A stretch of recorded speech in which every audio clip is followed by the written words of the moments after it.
noite, pessoal, tudo bem?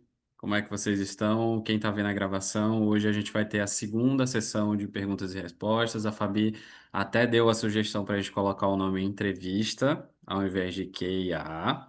Então a gente vai chamar agora de entrevista.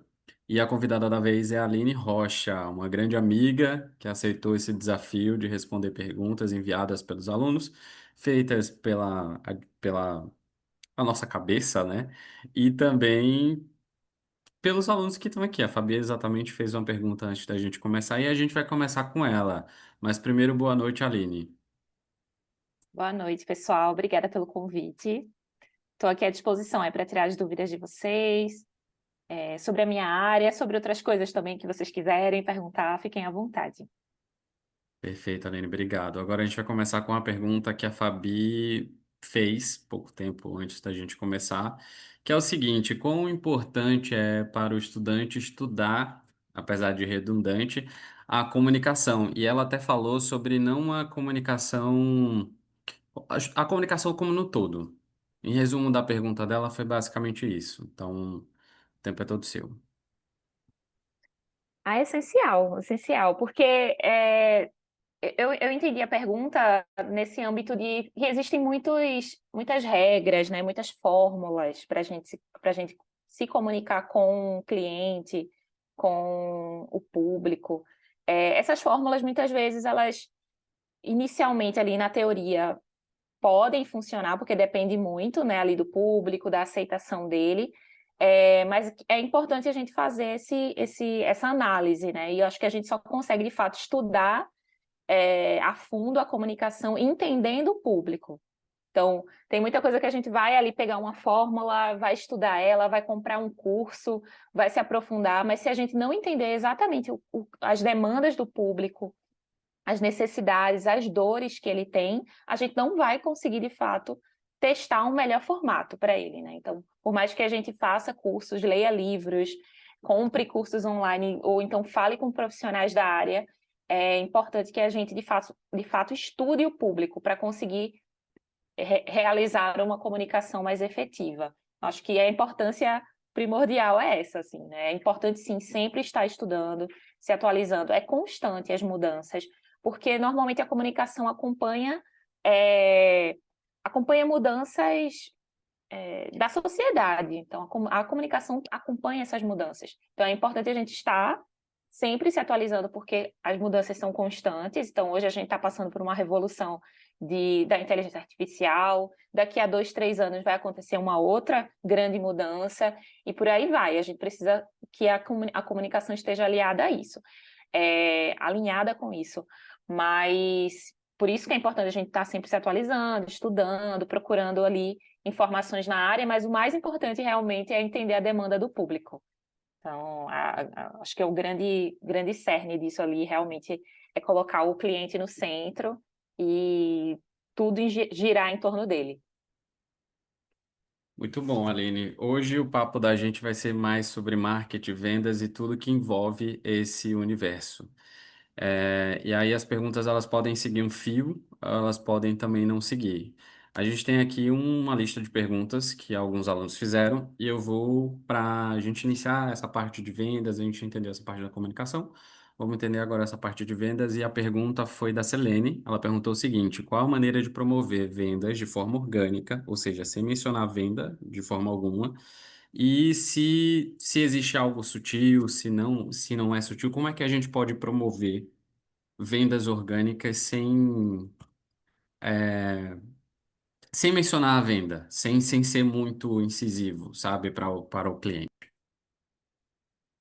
Exato, assim, uma das coisas que a gente sempre comenta também porque eu trabalho tanto na parte de fato ali do início, ali no topo ali do interesse do cliente, e hoje em dia eu trabalho bem mais com a ponta, né, de fato ali diretamente com o cliente, que é a área de vendas. Mas tanto para um quanto para outro a gente consegue sim trabalhar de uma forma menos agressiva, mais sutil, né, como você mesmo citou.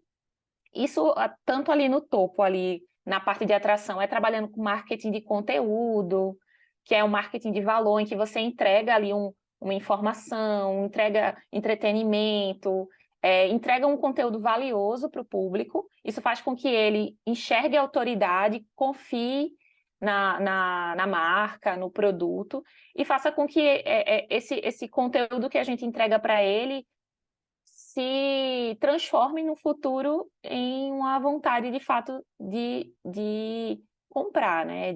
Dele passar a considerar a compra a partir da percepção do valor que a gente entregou para ele. Isso ali no topo faz muito sentido. E muito ali na ponta seria, de fato, a gente trazer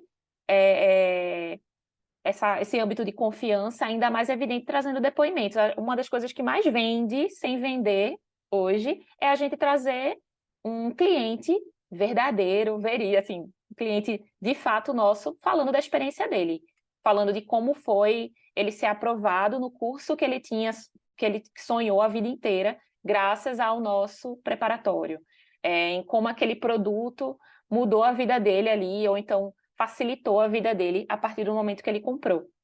Então, é uma forma de a gente falar, né? No caso, o cliente fala por nós, então é um momento onde a gente consegue trazer mais autoridade na fala, sem ser a marca falando. Então, a gente chama isso de prova social, né? Então, a gente consegue ali na ponta, mandando um vídeo, por exemplo, ou então marcando um evento, ou um evento online ou presencial, em que a gente traz alunos e ex-alunos falando da experiência, incita bastante ali, é, é, vira uma consequência natural ali, sabe? A relação que a gente está construindo ali acaba resultando na compra ali no final. Então, tem esses dois âmbitos. Eu acho que para o marketing é esse marketing de conteúdo, que eu comentei, de a gente entregar conteúdos de valor, testes grátis, ofertar cursos gratuitos, amostras, para que o cliente entenda e ganhe confiança, e a gente também trazer alunos e clientes para falarem por nós. Isso realmente agrega muito valor ali, agrega muita confiança. Olha, né, a gente falou em ponta, a gente falou na parte de cima, parte de baixo aí, e para quem não está entendendo, isso é funil de venda, certo? Sim. E aí o funil de vendas, para quem não entende, como é que você definiria o que é um funil de vendas? Resumiria o funil de vendas. O funil de vendas ele é um conceito, né? Um modelo conceitual de como é que as vendas são na prática, né? Ali. Então, a gente tem ali o topo do funil, que é onde a gente atrai o público. Então, aquilo que eu comentei, de a gente fazer marketing de conteúdo, seria a gente criar um blog, seria a gente ter as nossas redes sociais com esse fundamento de atração, né? Assim, teoricamente, uma pessoa que acabou de ser impactada por um post nosso, ela não vai comprar de cara, né? Então, ela vai entrar nesse funil, ela vai acessar nosso site, ela vai interagir ali com algum curso gratuito nosso, para aí sim a gente ir engajando ela, então ela vai descendo, afunilando esse funil, até de fato ela converter, que seria a venda em si, que é quando ela chega ali no fundo do funil, que é essa ponta que eu comentei, né? Então, esse é um modelo clássico, né? O modelo clássico de vendas, que é muito usado, eu acho que há mais de 10, 15 anos eu escuto falar desse modelo, e ele está sempre ali em aperfeiçoamento. Perfeito, para quem não entendeu, eu acho que foi um ótimo resumo. E Aline, ainda falando sobre funil de vendas, hoje a gente muito se fala dentro dessa área sobre hiperconexão, né? Eu não sei nem definir o que seria esse momento que a gente está vivendo, tipo, a gente é bombardeado de muita coisa. E se a gente fosse colocar isso uma linhagem, você acha que ainda o funil de vendas clássico, esse que a gente comentou, ele ainda é válido para dentro dessa fase que estamos vivendo de hiperconsumismo, de hiperconexão? Ainda faz sentido ou deixou de fazer sentido? Ele faz sentido conceitualmente, mas na prática, realmente, hoje em dia, essa linha ali, a jornada, né, de compra, ela não passa de fato pelo funil de forma linear sempre.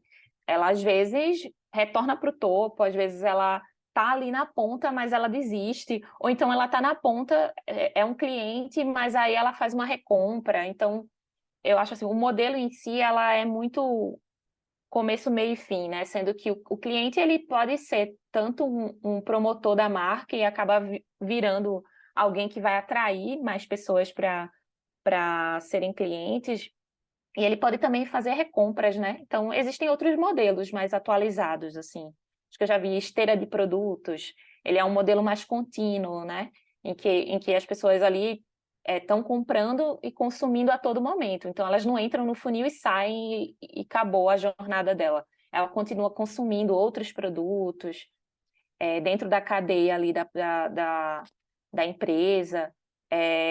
Existem vários modelos, assim, que eu acho que depende realmente de cada empresa, de cada consumidor, de uma pesquisa ali em relação ao nicho, né, à área ali, ao produto. Mas assim, ela faz sentido, mas de fato é uma coisa mais para se estudar. Sabe quando você está ali na faculdade, sai da faculdade, e ter esse conceito, ter esse entendimento do funil de vendas é muito importante, mas na prática a venda não acontece dessa forma, sempre, né? Não é linear, ela realmente acontece de várias formas, ele é mais dinâmico, né? Assim por dizer. Muito bom. Uma das perguntas que a gente tem aqui na listinha é o seguinte: até que ponto o conteúdo gerado pelos próprios clientes é mais valioso do que as campanhas criadas por agências? E como as marcas podem estimular isso de forma autêntica? Sim, acho que essa questão do marketing de conteúdo, ele acabou virando uma coisa mais profunda, né? Que é essa produção através dos clientes, né? Os clientes terem essa voz ativa. Eu acho que é aquilo que eu comentei também, que isso é uma forma de vender sem vender, né? É uma forma de a gente vender sem, de fato, ser muito varejista, né? Ele é uma forma mais natural de venda. Então, sim, bem importante a gente estimular isso. Então, as marcas têm estimulado isso, acho que através de campanhas, através de desafios, né, para os clientes. Eu acho que eu vi a Garnier fazendo isso, a Sala Online, principalmente empresas de beleza têm feito bastante isso, assim, de trazer de fato o cliente para criar conteúdos. Existe até uma ferramenta, né, no TikTok Shopping hoje, que é justamente para estimular as pessoas a criarem conteúdo e se a empresa aprovar, ela publica, como se fosse um conteúdo em collab, né? Mesmo sem ter sido solicitado pela agência ou pela empresa. Então, existem estímulos disso, e isso é bem legal, é bem interessante. É uma forma ali de a gente persuadir, né, ali o cliente com custo baixo, normalmente. Então, clientes fazendo review de um produto nosso, ou então mostrando como usam a plataforma, como usam o curso. Isso é vantajoso demais, assim, para a gente. É uma forma, como eu falei, uma forma de a gente vender bem. E essa questão dos limites éticos, tu pode repetir a pergunta? Que eu não Os entendi limites bem qual era o éticos, a gente vai contexto. conversar sobre isso agora. A gente tem aí. Eu não sei se você também concorda com isso, mas todo consumidor ele pode ser um influenciador, mesmo que micro. Sim, sim. E hoje a gente vê que o marketing está basicamente dominado, não totalmente, mas tem uma grande parcela dominada pela parte de marketing de influência. E a gente tem expoentes aí dentro do mercado brasileiro que podem ter passado do limite ou não, e podem ainda passar do limite. Então, a gente vai falar sobre isso agora, mencionando as últimas notícias sobre os influenciadores que começaram a depor na CPI das bets. E aí, a minha pergunta para você é se até que ponto as estratégias de marketing e vendas devem se estabelecer, devem se preocupar com esses limites éticos, levando em conta isso que aconteceu das bets, de toda a repercussão negativa, a repercussão social, moral que esse assunto trouxe para a sociedade. Sim, assim, as empresas precisam se preocupar 100% com isso, porque essa busca que eu comentei ali pela autoridade, pelo respeito, pela confiança do cliente, é uma luta que várias empresas enfrentam ao mesmo tempo. Então, aquela que não está focada nisso vai perder, de fato, a credibilidade junto ao público. Então, é importante, sim, ser transparente, ser autêntico e estar atento, sim, a esses limites éticos ali em relação a respeitar o consumidor, oferecer informações verdadeiras, né? Assim, de fato, trazer informações fidedignas, entregar o que promete. Isso é básico, isso é básico. A gente não pode trazer nada num rótulo ou num anúncio que não corresponda com a realidade, né? E essa questão das bets ali, que a gente está nesse contexto agora, é muito, eu acho que eu até comentei também na semana passada com algumas pessoas, que é muito você focar em ganhos imediatos, sabe? Então, muita gente, muitas marcas e pessoas, influenciadores em si, que estão ali representando marcas, acabam ultrapassando esse limite ético justamente para ter ganhos imediatos, que sem pensar de fato na reputação, sem pensar de fato ali na confiança, na perda de confiança do consumidor, porque em algum momento isso vai rachar, essa confiança vai rachar, sabe? E assim, é muito tentar de fato fazer com que as empresas pensem nisso primeiro, antes de qualquer tipo de associação, patrocínio ou influência junto com marcas que não tenham essa mesma ética profissional que a empresa tem. Então, tipo, essas associações, tudo mais, a gente tem que ter muito cuidado. Então, por exemplo, uma empresa de educação, ela precisa prezar por ter parceiros e patrocinadores ou apoiadores que também coincidam, que tenham um match ali com os valores, né? Com a missão ali, com os objetivos da empresa. Então, dificilmente uma empresa de educação vai se associar a uma empresa de apostas. Dificilmente. Por prezar, de fato, ali nos seus valores, ali na sua missão, nos seus objetivos. Então, é uma preocupação que todas as empresas devem ter, com certeza. Aline, a gente falou agora sobre a parte ruim das empresas, né, que não tem esses limites éticos, que contratam e promovem seus valores através desses influencers, que também não têm um senso ético, né, bom, limites próprios, mas também a gente tem outras empresas que dão show em algumas ações. Recentemente, a Corona, completou 100 anos. Ela comprou um terreno em Piedade, Jabotão dos Guararapes, e fez a primeira reserva solar, que é um projeto de manter o sol na areia da praia. Aqui, cada vez mais a gente vê que as cidades litorâneas estão sendo tomadas por grandes prédios que tapam muitas vezes a luz solar. E aí eu queria saber de você a sua opinião do seguinte ponto. Sobre como é que você vê, como é que você enxerga esses posicionamentos sociais que essas empresas têm. Você acha que isso é benéfico para a marca a longo prazo, a curto prazo, a médio prazo? Ou, ou isso acaba rachando? Não vou, porque eu não estou achando outra palavra melhor para definir aqui, mas acaba dividindo opiniões, sabe? Se de fato a empresa deveria estar se preocupando com isso ou não, tem outras coisas para ela se preocupar.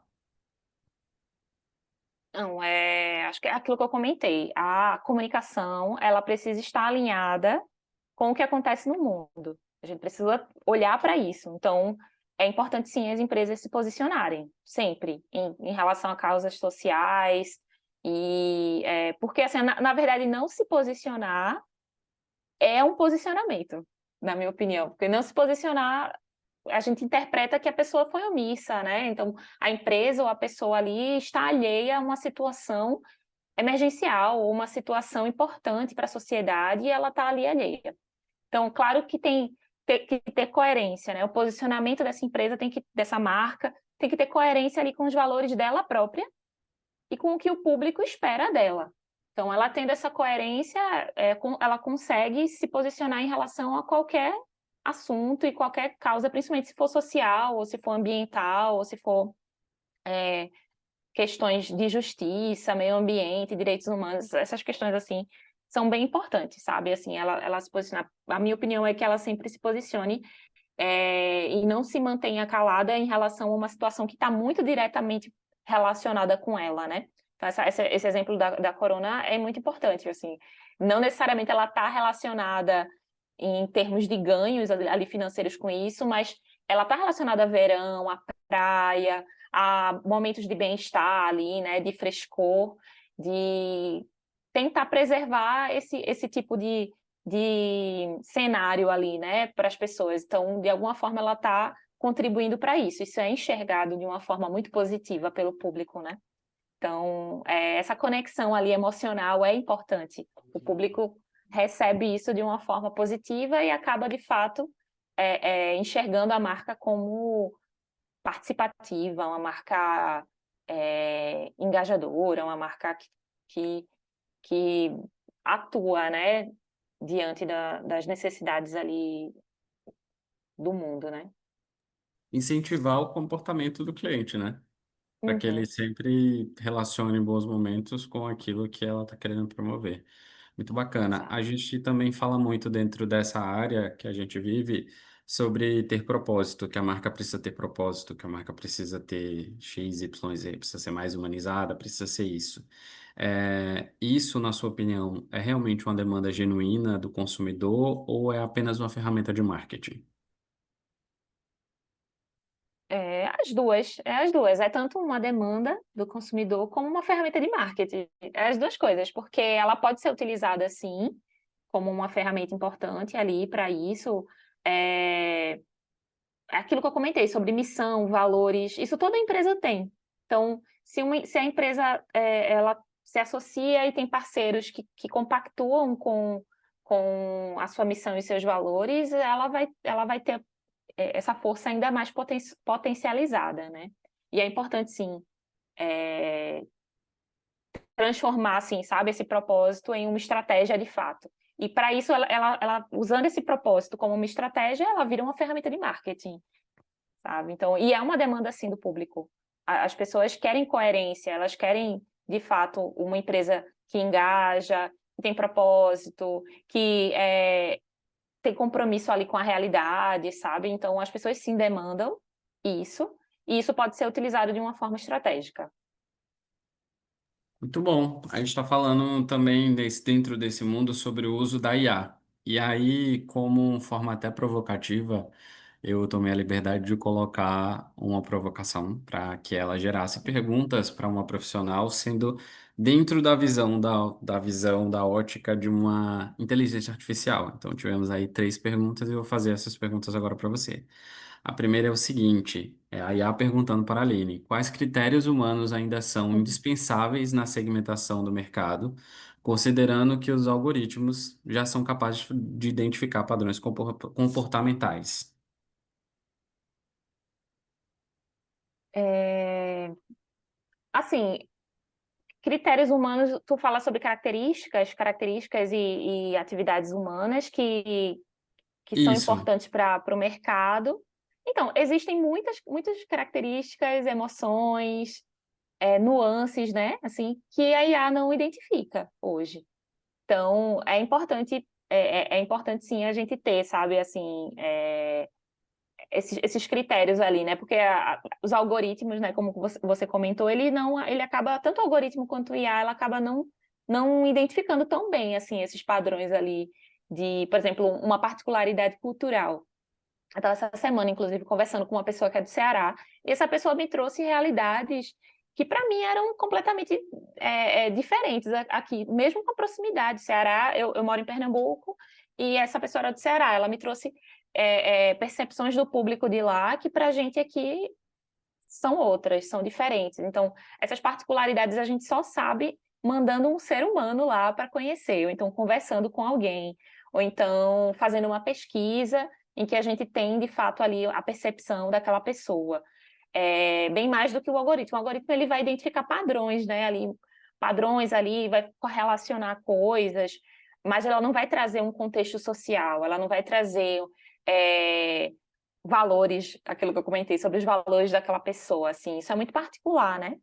Então, é importante, sabe, a gente ter esse olhar, assim, estratégico também, né, nesse sentido, né, nesse contexto em que os algoritmos são capazes ali de fazer justamente identificar esses padrões comportamentais, mas a gente ter ali, de fato, um elemento humano para identificar essas nuances, que também são importantes dentro de uma segmentação de público.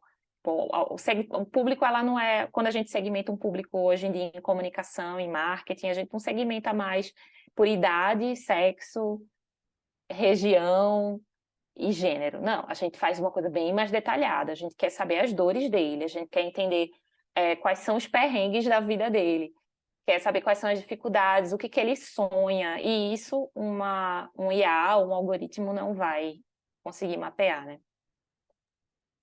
Talvez seja uma nova aba dentro do mundo do marketing, é o marketing da identificação. Quanto mais as pessoas se identificam, mais as pessoas criam conexões. E só para colaborar com o que a Aline falou, existe um case muito interessante que eu acredito que um algoritmo não conseguiria definir isso, definir essa estratégia. A gente tem o Festival de Parintins dentro do Brasil, que acontece lá no norte, lá na Amazônia, Amazonas, na verdade. E somente lá, nessa cidade, tem a Coca-Cola com rótulo azul. Porque dentro daquele contexto cultural, é importante, foi um passo importante para a marca criar uma versão da sua embalagem azul para contemplar o boi caprichoso e o boi garantido. E para ter essa é uma ação, eu acredito que acontece todo ano lá no. Não sei se foi pontual, eu teria que pesquisar, mas isso de fato aconteceu e gerou para dentro daquela comunidade gerou uma ação, foi uma ação muito positiva para a marca. Eu acredito que agregou ainda mais valor, né? E para o todo, como um case de marketing que a gente pode estudar, foi muito bom. Quem teve essa ideia, parabéns. Quem conseguiu também passar essa ideia para os grandões entenderem que é importante fazer essa troca, por mais que seja perigosa, né? Por questões de branding, mas foi bem legal. Vamos para a segunda pergunta relacionado ainda feita por uma inteligência artificial para uma profissional. Ela perguntou o seguinte: as estratégias tradicionais de marketing, como comerciais em TV ou outdoors, ainda têm espaço em um mundo dominado por algoritmo e dados ou não? Eu acredito que sim, ainda tem sim bastante espaço, até porque ele tem um alcance alto, né? Ele tem um alcance massivo, ele tem uma credibilidade alta também, principalmente com o público mais velho. Ele conversa bem com o público mais jovem também, assim, tenta, né? Pelo menos assim, existe essa tentativa. Então, eu acredito que sim, tem espaço, mas assim, o formato precisa sempre estar em evolução. Então, existem ali os formatos de como de fato apresentar um produto, ou então apresentar alguma coisa na TV, diferente do que era feito ali há 10, 20 anos atrás. Hoje em dia é feito de uma forma diferente. Mesma coisa em relação ao outdoor, esses materiais impressos, que estão sempre ali em evolução, mas acho que ele faz parte de uma estratégia maior, sabe? Meio que assim, dependendo do produto e dependendo do alcance que você quer atingir com ele, faz sentido colocar comerciais, outdoor, panfletos e coisas mais tradicionais dentro da estratégia. Faz sentido. Mas é importante ele fazer parte de uma estratégia maior, que aí, nessa estratégia maior, a gente pode colocar, de fato, ali um trabalho mais intenso nas redes sociais. Antes era o contrário, sabe, gente? É isso que eu estou querendo dizer. Antes era o contrário, a gente tinha uma estratégia de mídia tradicional em que ela incluía estratégias de mídia social, né? De mídias sociais, de digital. Hoje em dia é o contrário, né? É o digital primeiro. Você pensa primeiro no digital e se tiver verba, uma verba legal, você coloca também no tradicional. Então, faz parte de uma estratégia vencedora, assim, sabe? Você pensar em vários tipos de mídia. Acho que o profissional de mídia hoje é um profissional, precisa ser um profissional super completo. Antes ele era alguém que era muito mais ligado a jornal, revista, TV, então era uma pessoa que tinha que conhecer muita gente na área. Hoje em dia, sim, é bom ter essa conexão, mas o profissional de mídia mesmo, ele é uma pessoa que precisa estar olhando muito mais pro online hoje, né? Muito bom. E para finalizar o nosso papo, tem a última pergunta ainda feita por IA, que é o seguinte: Como você imagina a relação entre as marcas e consumidores daqui a 10 anos com o avanço exponencial da inteligência artificial? O relacionamento será mais automatizado ou mais humano? É difícil, viu? É difícil. É difícil, mas assim, é difícil, prever, né. Mas é o que eu comentei, tudo é ciclo. Se a gente chegar em um momento em que todas as marcas estiverem utilizando inteligência artificial para criar conteúdo, para fazer anúncios, vai ter sim espaço para aquela marca que não faz isso se destacar, sabe. Então eu acho que tudo realmente é um ciclo. Eh, Como hoje as marcas que estão usando estão se destacando, vai ter um momento também que, se todas estiverem usando, alguma tiver muito ser uma marca muito vegana, por exemplo, uma marca muito naturalista, muito raiz, ela vai ter um destaque também, sabe. Mas eu acho que é isso, é o equilíbrio, né, acho que espero que daqui a 10, 15 anos a gente tenha esse equilíbrio, em que a gente consiga utilizar as redes sociais, assim como a gente usava, quer dizer, as IAs, né, assim como a gente usava as redes sociais, e a gente foi equilibrando isso, né, aquilo que eu comentei, mas acho que foi antes da gente iniciar aqui, que existe sim, eh, essa força do digital, mas que o cliente vai demandar de você também algo mais, uma experiência presencial, ele vai demandar para você também uma experiência mais humana, mais física. Então, tudo é momento da marca ali mesmo, né, e eu espero que daqui a 10, 15 anos isso esteja equilibrado, que a gente tanto consiga assim ter, essa facilidade ali desse avanço que a gente vem tendo ali com a inteligência artificial, mas que a gente também consiga ainda atrelar humanidade, né, às marcas e essa relação com o público que a gente tanto busca hoje. Muito bom, Aline. Vamos agora tirar as meninas da cabine para continuar a nossa discussão em off, mas para quem tiver aí no curso da Raquel vai conseguir ver esse vídeo na íntegra.